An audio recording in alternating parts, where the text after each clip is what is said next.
আমি তাদের উদ্দেশ্যে বিনীতভাবে বলতে চাই,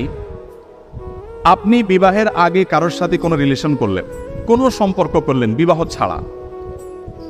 আপনার জীবনে পরবর্তীতে যদি অন্য কারোর সাথে বিয়ে শাদী হয়, এই যে যার সাথে আপনি শারীরিক সম্পর্ক করলেন বা মানসিক সম্পর্ক করলেন বা কোনো ধরনের সম্পর্ক আপনি তার সাথে স্থাপন করলেন,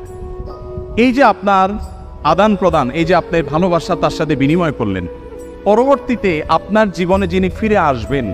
এটা কি তার প্রতি এক ধরনের অবিচার না? আমি কি বোঝাতে পেরেছি?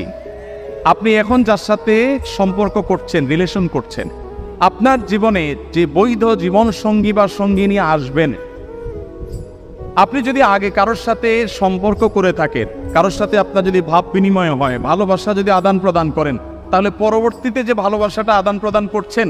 এর মধ্যে দুইটার যে কোনো একটা রিয়েল আর একটা ফেক।